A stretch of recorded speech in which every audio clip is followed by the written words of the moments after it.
Hello, my name is Gary, and I'm going to show you how I am getting over 20% annual return with my dividend investing. Just as a point of reference time-wise, so you'll know when I made this video, I'm making it in the middle of August of 2023, so all the data is around that time frame. I started investing or checking out dividend stocks with a small investment about 5 years ago. And for the first 4 years I was just experimenting with a small amount in my account. And over time I've learned quite a bit about dividend investing, and I'll get into details in that a little bit later. The investment platform that I use is M1 Finance, which is it's pretty much designed for long-term investing and dividend investing. They do a really good job of keeping up with your dividend payments. It comes back into your account. It's easy to set up your portfolio.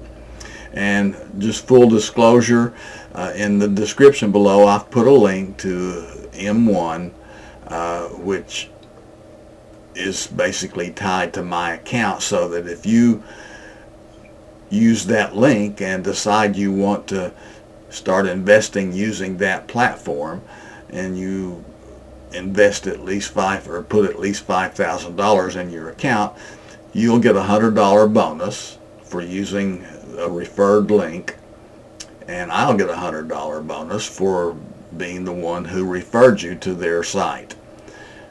So if you find value in this video and you think that it's worth it, and you want to use M1 Finance as your investing platform, then please use my link. That will be your way of saying thank you for the information I provided in this video. I'll get more into more detail about how M1 works later with screenshots and things like that. Okay, so for those of you who already have an investing platform that you like to use, rather than go into a big explanation about M1, I'm just going to get right to what everyone's looking for. It's what stocks am I using? How am I making this kind of return? So when I first started, I read different web articles and watched different YouTube videos to learn what I could about this form of investing. And most of the articles focused on what they called high dividend stocks, or ETFs. And they considered anything earning more than 10% dividends as a high dividend. So that's the kind of stocks I was buying and receiving dividends on. Well, over time, I gradually started finding stocks that paid way more than 10%. Started buying different ones of these stocks. And the thing I soon learned was that after they paid their huge dividends, the price of the stock would drop almost as much as a dividend, or more than you received in dividend. So then you've actually not made any money.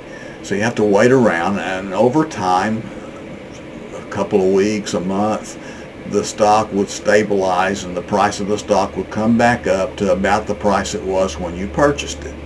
So then you end up with the dividend you made as your profit. Sometimes I would end up selling it for a small loss. I might purchase stock that paid a 40% dividend and wait around till the stock came back up to the point where I only had a 5 to 10% loss, and I would sell the stock at a loss, but the amount of dividend I made was way higher than my loss, so I had a nice profit in the transaction. Well, just about a year ago I decided that dividend investing was a profitable thing to do, so I put $20,000 into my account.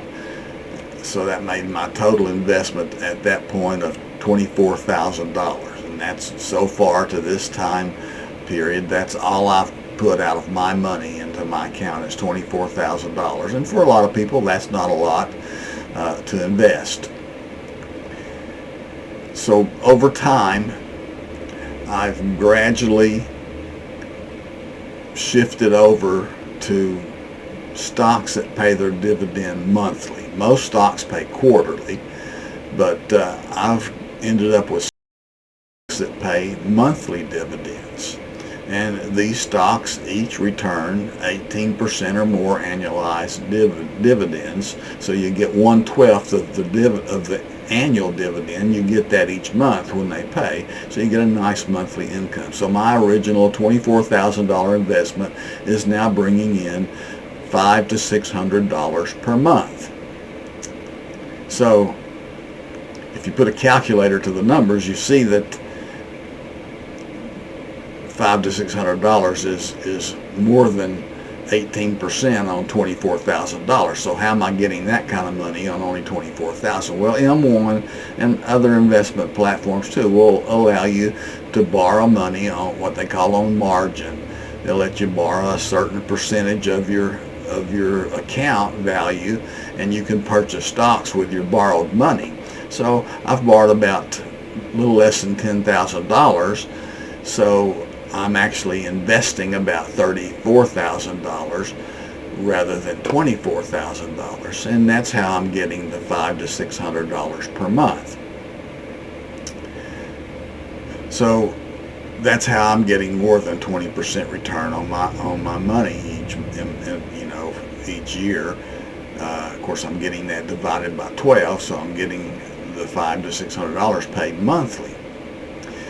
It just got to be where this thing of buying stocks that paid quarterly dividends, that paid these huge dividends, you had to go research, figure out what stocks each month were paying their dividends that month, and you purchase that stock, and when the dividend comes in, you have to wait till the stock price comes, and it was just more work than I wanted to do. So now I have these 6 stocks that are doing a nice job for me, paying a nice dividend. I'm getting a monthly income, and it's not hard to keep up with, not a lot of work involved. So that's what I'm going to give now, is I'm going to give that list of stocks that I'm using to make these kind of returns. Okay, so here is the list of stocks: ARR, OXLC, ECC, ORC, CLN, USOI. So that's it. For those of you who really have already got experience in doing dividend investing, those are the stocks. You can just stop the video right here and go do your thing with this list of stocks. But as I continue, I'm going to go into detail of the ins and outs of how to use M1 specifically, also how to find websites, to reference websites to help you see how much dividends are going to be paid, tools that I use to keep up and manage. So hopefully for those of you who aren't already familiar with dividend income investing or dividend investing, you can use some of the information I give you and the tools that I show you to help get your own thing going and manage it. And it's really, as you'll see as we go through this video, it isn't that complicated. It's not. It doesn't take a lot of time. It's nothing like what I was doing when I was buying and selling stocks all the time just to collect these big dividends. So it's a nice, comfortable monthly income, $500 or $600 a month on my initial $24,000, which is a pretty good income. So anyway, I'm going to stop this recording now, and I will continue later with screenshots and descriptions and just to give you all the details of how I go about managing my dividend investing.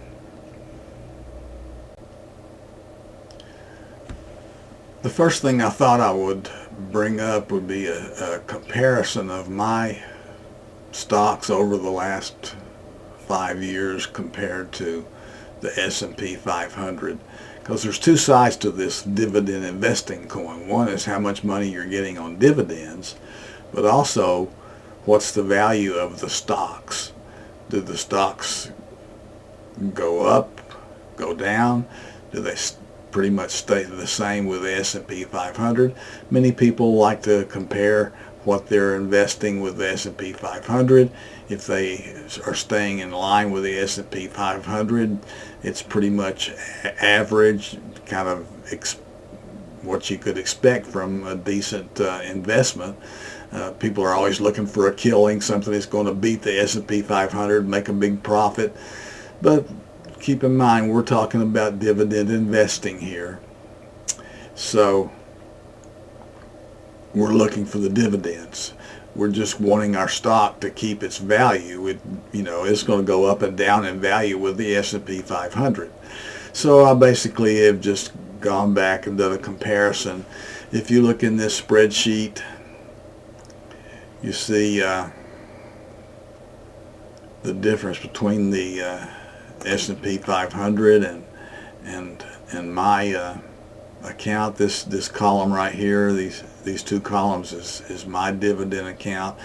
The first 4 years, I basically had an annualized return for those 4 years of about 7.5%. I went back and did a comparison with the S&P 500, and it did a little better, 10.5%.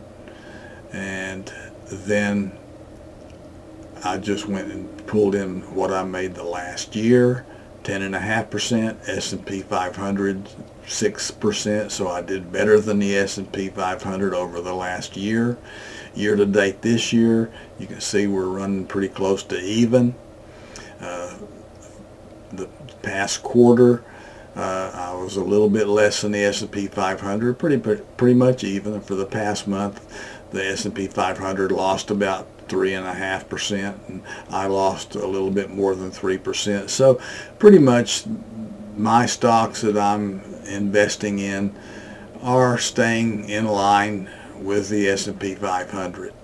So if you're not losing more money than the stock market overall, then you can pretty well figure your stocks are staying fairly stable, and the value of the stock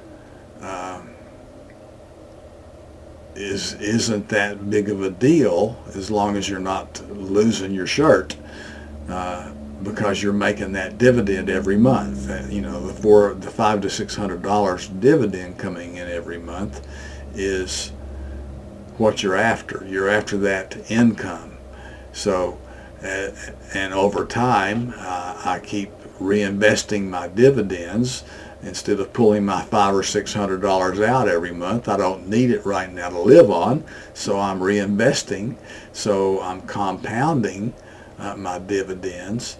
So every month, when I purchase $500 or $600 more of one of my 6 stocks, then that makes my dividend for the next month go up $7 or $8. So my income is constantly growing as I keep reinvesting my dividends. And if you actually look at what I'm doing annually, including the compounding factor, I'm really making about 28% return on my money if you include the compounding factor. So there's not many places where you can consistently bring in a 28% annual income or increase income on your money, but I'm doing that with my dividends. So it's a pretty stable method. Now, some people are going to look at the stocks that I've given you, and they're going to go and they're going to look at the dividend history, and you're going to see that these aren't long-standing dividend stocks that have been paying dividends for years. But if you get those kind of dividend stocks that pay long dividends for a long time, their dividends are 5 or 6 or 7%. And some people are happy with that kind of dividend. They just like the comfort of a dividend that's been around for a long time. My philosophy is if I can make 18%, I've got 6 stocks. I just have to keep up with them, watch them, pay attention to what they're doing. And if one of those stocks drops its dividend for whatever reason, then I have to make a decision. For example, my stock ARR, earlier this year, it dropped its dividend from 10 cents a share to 8 cents a share. So I had to make a decision. Do I want to keep ARR in my portfolio, or do I want to sell it and move my money to something else? Well, even with the drop to 8 cents a share, ARR still earning more than 18% annualized dividends, so I decided to keep that stock. It would have been nice if it stayed 10 cents per share, but it didn't. But it's still making more than my goal of 18+%, and with using my margin account, I'm making over 20% on my group of 6 stocks. So that's my philosophy, is I just watch them carefully. It's not something, people want something that set it and forget it. Well, I'm not going to set it and forget it. I watch them on a regular basis. So every month I see what the dividends are. If they're still paying the same dividend they've been paying monthly, I keep them. I'm keeping a tab on my 6 stocks. Not hard to watch 6 stocks. So in my book, this is a very reliable way to make a steady income on your initial investment. So this is my M1 homepage for my account, and as you see, if you look here, it shows you your M1 net worth. It's showing $26,800. Basically, that's including M1 has a savings account, and I've got $2,500 plus in a savings account that's drawing 5% interest. So that $26,800 includes my savings. So if I subtract out the savings, then I've got something like 24,400, or anyway, a little bit more than 24,000. So right now my accounts are actually down from what they've been. My 24,000 original investments just worth a little bit more than 24,000 right now. Of course, I'm investing $33,859 because that includes my borrowed money. This shows you how much I'm borrowing down here. So you get a synopsis on the home page of everything that you've got in M1. So just as an example, because the market's down the last few days, this 26.8 just last Friday, today is Wednesday, last Friday this was over 28,000. So the market fluctuates up and down. That's just part of investing, but as long as it doesn't go down some tremendously huge amounts, and even now where it is, I'm still in the plus on my initial investment. So I watch this carefully, but I don't sweat it too much, because like I said, tomorrow it may be back up where I'm $1,000 ahead. It's just one of those things that you can't really get all nervous about it, because it's just something the market does. It fluctuates. All right, so the save page just shows you information about your savings account, how much money you have in that. Your spend page is that has to do with a credit card that you can get from them, which I don't do. Invest it shows you your portfolio. So here's my portfolio, 33.6. Like I said, just this past Friday, just less than a week ago, this was up 37,000. I think it might have been 38,000 in the last week. So it goes up and down, and it's down quite a bit today. has been the last couple of days, but it'll come back up. I've learned not to. I used to get real nervous about that, but I've learned not to get nervous about, the value of your portfolio. It's going to go up and down. The key is you're still collecting dividends. Regardless of the value of the stocks, you're still collecting the same amount of dividends, because you're getting dividends based on how many shares you hold. So the value of the shares I hold may go up and down, but the amount of dividends I get doesn't change, because I haven't changed how many shares I hold, so I'm still getting my income. So I told you that M1 is set up like with pies, what they call pies, and as you see this big slice here, almost all my money's in one pie, because I'm only doing monthly dividend stuff now. I have about a couple of grand, as you can see, in what I call the high dividend pie. These are a couple of stocks I'm still holding on to that pay their dividends quarterly, and I'm just waiting for the price of those stocks to come up so I can sell them, move that money over into my 6 monthly stocks. So if I click on my monthly pie, it shows you that that's all time. So all time I'm losing money, $660 over all time. Year to date, I'm up $565 year to date. So it kind of helps you just to keep up with what your account's doing. For the last quarter, I'm up $1,296. So obviously my last year in dividend investing was a pretty bad year for the stock market, but year to date, the market's coming back and my account's doing well. So that's basically how you keep up with your account. So here's the stocks. This is that list of stocks I gave, and this shows how much I have invested in each one. Now this USOI is a little bit different than the rest, so I'm going to explain it a little bit. It's not your typical dividend stock.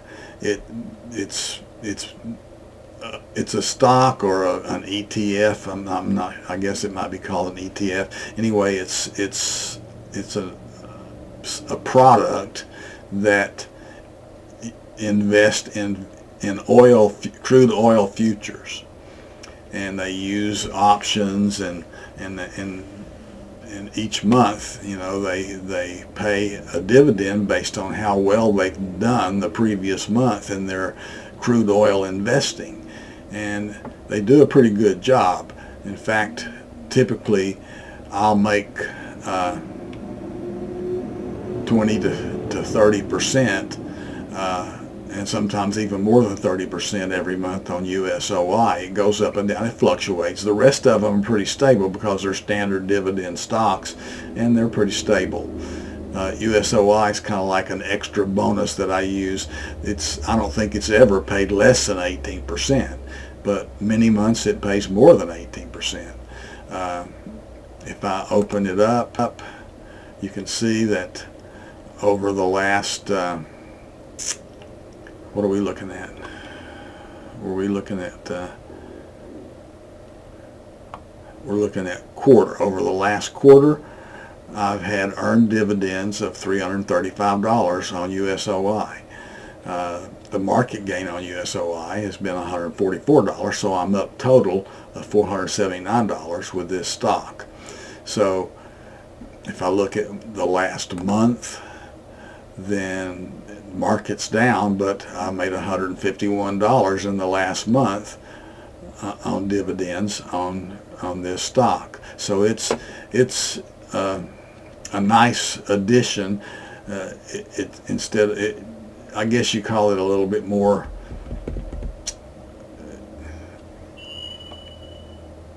I can't think of the word I'm looking for. It's less stable, more more chance for gain, but also I guess there's a little bit more volatile is the word I'm looking for. It's a little bit more volatile than your standard dividend stock, so I use it, but I'm finding getting a decent income out of it every month, typically 18% or more, and that's what my goal is to shoot for 18% or more. So this is kind of how F1 works. The only thing I think I need to point out is F1, you see this little thing right here, Auto Invest, and I keep it turned off. If you turn on Auto Invest, every time you get dividends in, like right now my buying power is 74.44. That's how much cash I have in my balance that is not invested in something. So if I had Auto Invest turned on, then tomorrow at the next trade window, they would invest my $74 into my pies based on the allocation I've set up. And I need to explain allocations. Let me back up one screen here. If you look at allocations, I don't even worry with it because I don't use Auto Invest. So I've only got 1% allocated here, 1% allocated here, 56% allocated there. I used to use Auto Invest, so you basically tell it how much of every dollar that goes in, how much you want it to go to each stock. Well, I don't use Auto Invest anymore. I just do manual investing. So I like to manually monitor mine. So you need to be aware if you decide to use M1, when you sign up and get an account, Auto Invest will be turned on by default. If you want to do it like me, use the manual process, you need to turn off Auto Invest. Now, you can't just say I want to buy stocks right now. That's not the way M1 works. Like I said, it's not your typical investment platform. It's designed for long-term investing. So there's 2 trade windows every day. You have a 9:30 a.m. trade window and you have a 3 p.m. trade window. Now the 3 p.m. trade window is only available, you see this M plus, if you pay for M1 plus, it's $120 a year I think for M1 plus, then you have access to both trading windows. And there's quite a few other advantages to M1 plus. For one thing, the savings account pays 5% interest, and if you only have regular M1, it doesn't pay but 3.5% or something. It's less than 5%. So there's advantages. My determination is that I'm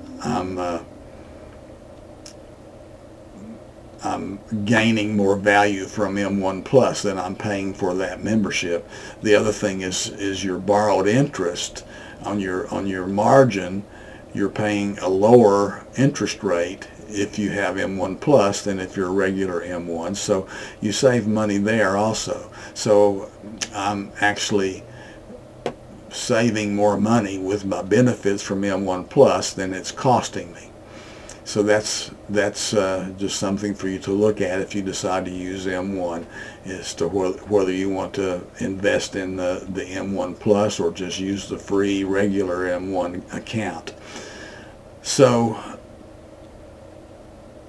yeah, I think I've pretty much, if you want to make an investment, just to give an example, if I'm in this one stock right here,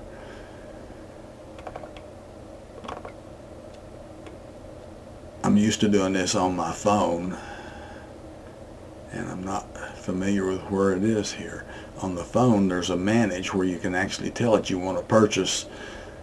It's somewhere on the website too. I just don't usually use the website. But anyway, you can just tell it that you want to manage this stock or this slice of your pie, and then you can buy or sell. Oh, here it is, buy or sell. That's where it is. So you just tell it you want to buy or sell. It goes in and it says that if you want to buy, you've got $74 you can spend to buy. So you can buy USOI $74 worth, and with M1 you can purchase pieces. You don't have to buy a full share. You can just what they call micro shares, I guess, where they split them up, and so you can pretty much put as much money in as you want. You don't have to worry about how many shares you purchase. You just say, I want to spend $100, and it'll buy as much as you can buy for $100 with whatever stock you're trying to buy. And if you want to sell it, it'll tell you that you've got $6,923. How much of that do you want to sell? You plug that number in, and then the next trading window, it will make that trade for you. All right, so let me back out of this because I don't want to make any trades right now.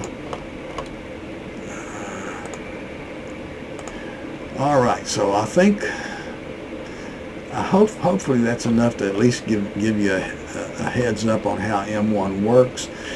I've got my email address in the description, so you can always send me an email. I'll get that faster than if you make a comment. So send me an email. I'm happy to answer questions that you might have after watching this video. And now I'm going to bring up some other tools that I use to help manage my account.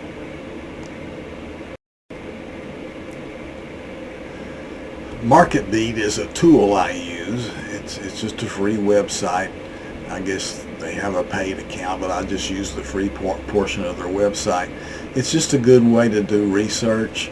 Let me just show you the function I use the most here. Is if you look on their financial calendars, you see a whole bunch of different kinds of calendars, but we're looking especially for dividends. So under dividends, we've got an ex-dividend calendar, and that's what I use. Now, I guess I need to explain a little bit about ex-dividend date. Don't want that. All right, so what an ex-dividend date is basically when a stock, there's a declare date. So there's a date where a stock declares how much dividend it's going to pay, and it tells you when it's going to pay it, and it tells you, it sets what's called an ex-dividend date. And what the ex-dividend date is the date that if you own that stock when the market opens on the ex-dividend date, you get the dividends, and if you hold it till the end of the ex-dividend date, so if you've owned that stock for that day, then you're the person that gets the dividends on how many shares you own that day. So people will purchase stocks the day before the ex-dividend date, and then like I used to do, they'd watch the price or the value of the stock. When the value of the stock comes back up, they'd sell the stock, and then there's a pay date that tells you when they're going to actually pay the dividend. So sometimes the pay date is actually a month later than the ex-dividend date. But once you have held the stock for the ex-dividend date, then you're the guy that's going to get those dividends. So anyway, that's what we're looking at here, is an ex-dividend calendar. And this is looking at the week of 8/21. So here, this shows you every stock that had an ex-dividend date on the week of 8/21.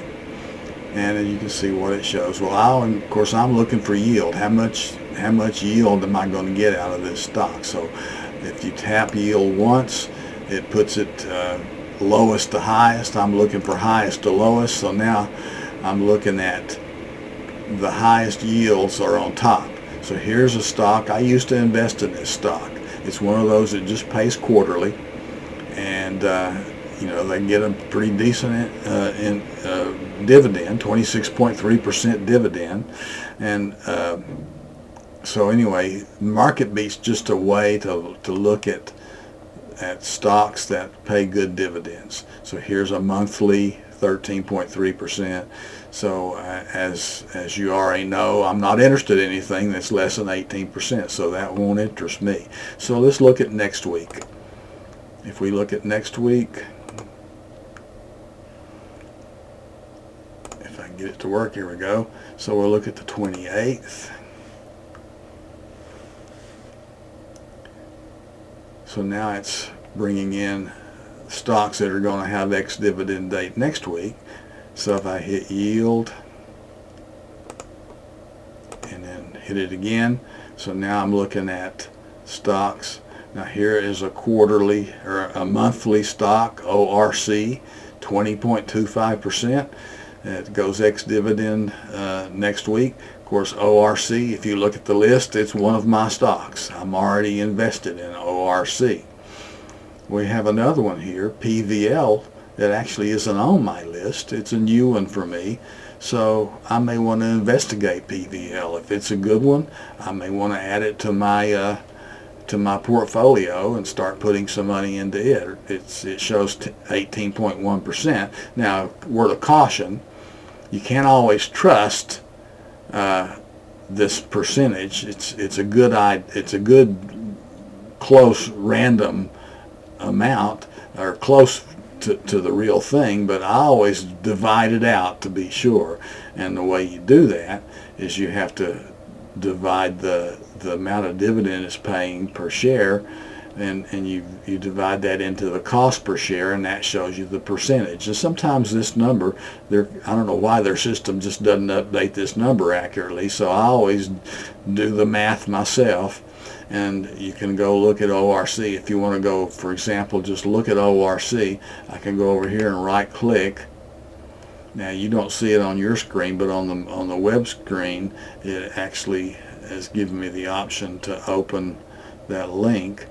Well, I'm just going to click on it, and that was okay. So now we're looking at ORC, and we're looking at dividend yield and history, which is what we want. So if I scroll down, well, first of all, I can look and see what it's selling for. Right now, the sales price of ORC is $9.50. So I can look and see what it's paying on dividend and divide that by $9.50. It's paying 16 cents dividend. So you divide that out by $9.50, and you see what your actual percentage is. They say it's 20.25%. So I'm just going to bring up a calculator over here,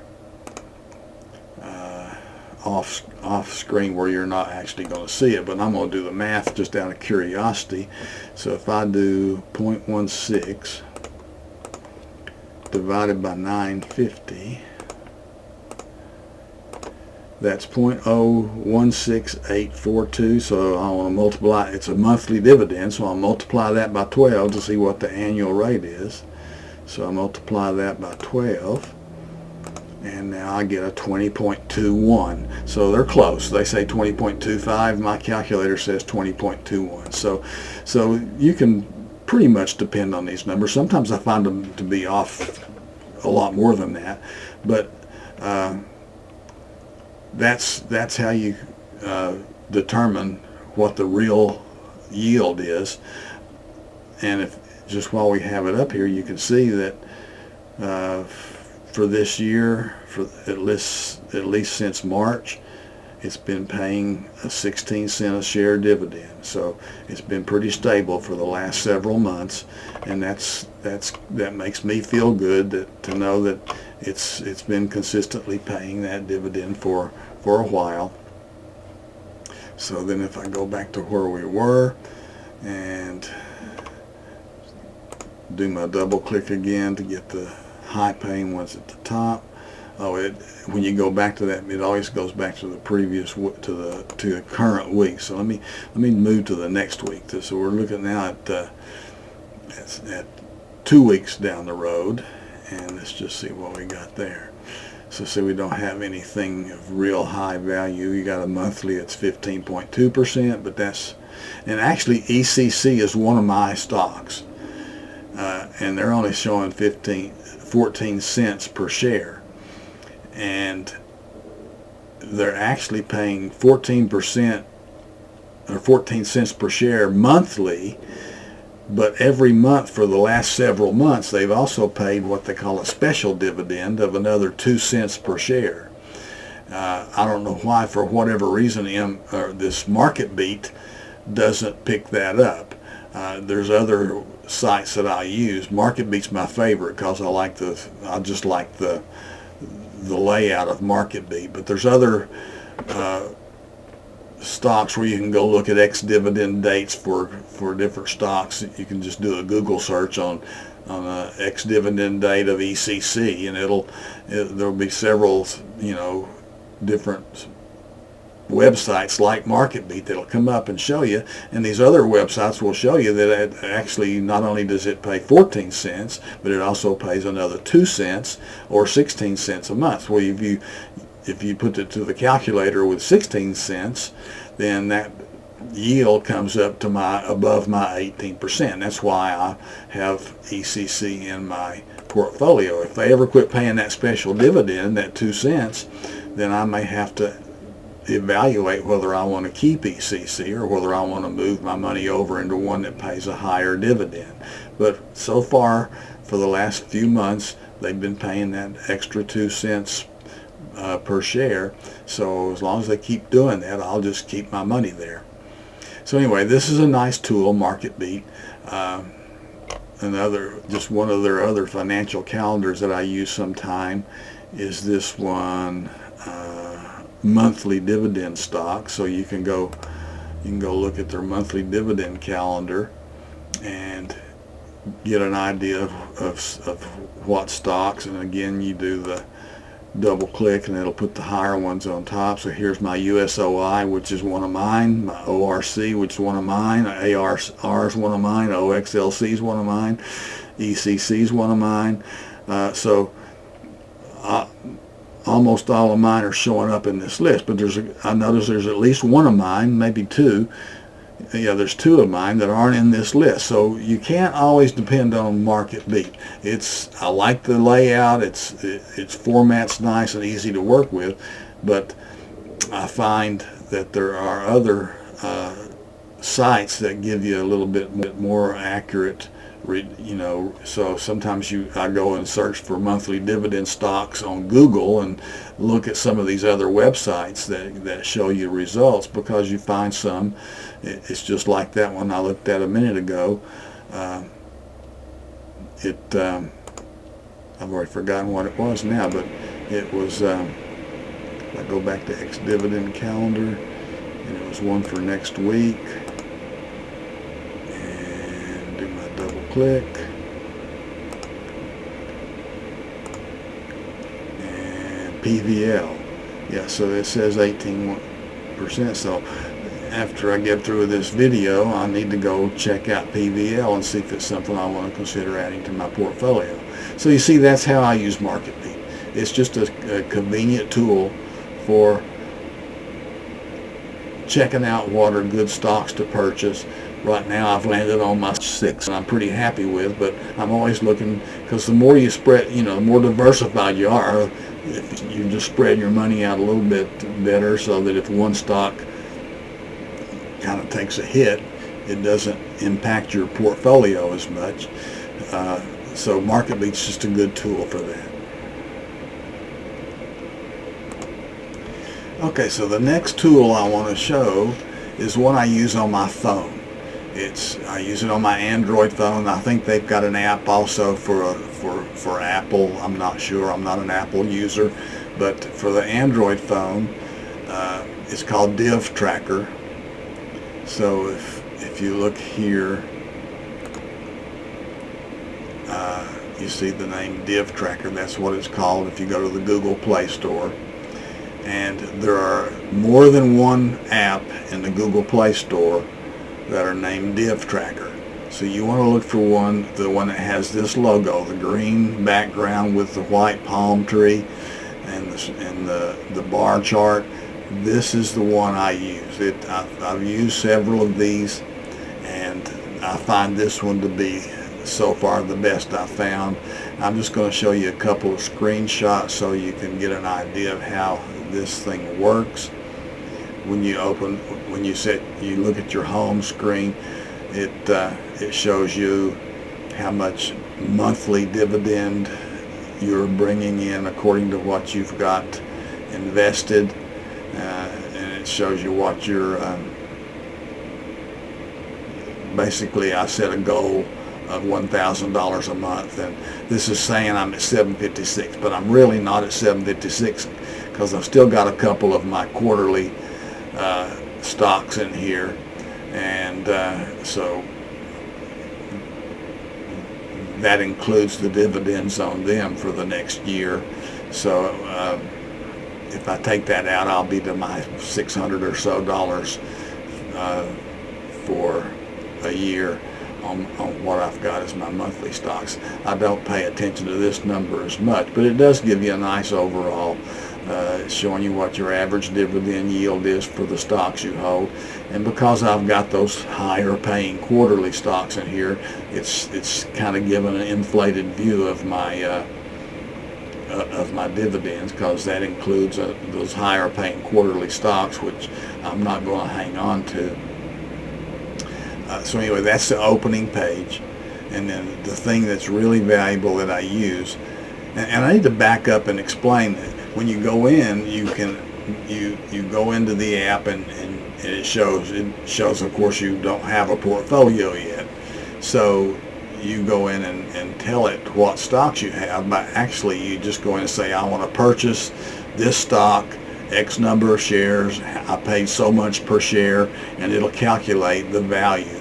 And it's connected to thousands of different websites that bring all this stock information in, so it keeps up and tracks all this stuff for you. So anyway, once you put in how many shares and what you paid per share, it'll tell you the value according to the current market. It'll tell you what your dividends that are declared are going to be. So anyway, you build your portfolio by making a purchase on everything that you've got in your portfolio. And then if later, let's say I wanted to put more money into ECC, for example, I can go in and tell it, okay, I've just purchased $600 worth of ECC, but you don't enter it that way. You have to look and see how many shares, look on M1, see how many shares you actually purchased and how much you paid per share, and then it'll tell you what the value of that is, and it'll add it to your ECC that's already in your portfolio. So it's easy to keep your portfolio up to date.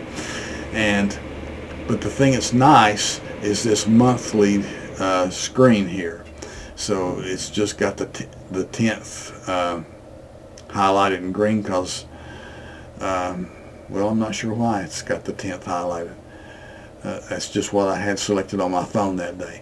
It typically highlights today's date, or maybe the day I did this originally was the 10th, but now we're up to the 23rd or so.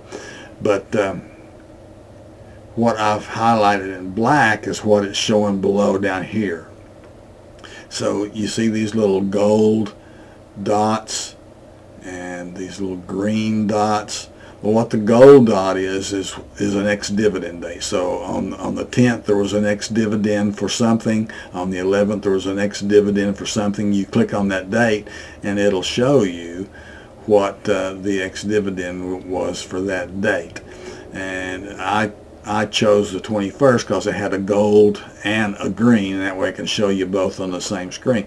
So basically on the 21st, that was the ex-dividend date for USOI, and according to how many shares I own, it was going to be $151.55 dividend that was going to get paid later in the month. And it shows you down here the payout date is, well, I just realized you can't see that. Let me scroll this down so you can see what I'm looking at. Okay, so down here the actual payout date for USOI is August 25th. So the ex-dividend date was the 21st. The payout date was August 25th. Their payout date's pretty close to the ex-dividend date. Most stocks are a couple of weeks out, sometimes a month out.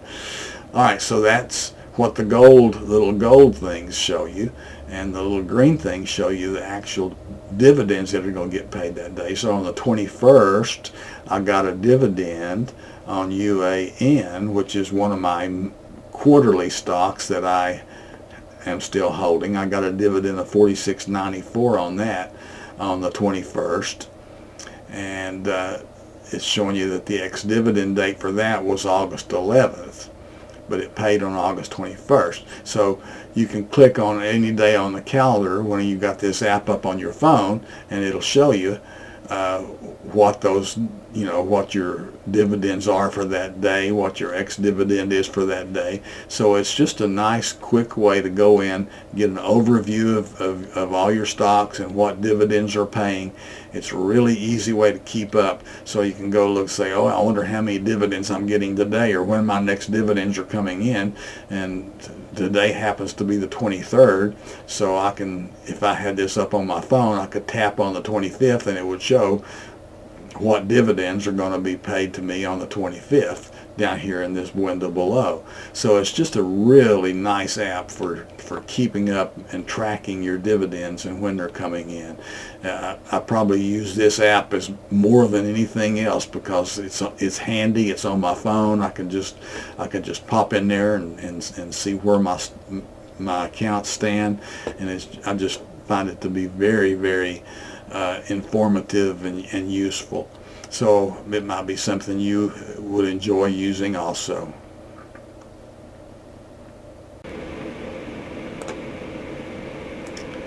Hopefully I have given you enough information to get a good idea of how I'm using dividend stocks to make a pretty good monthly income.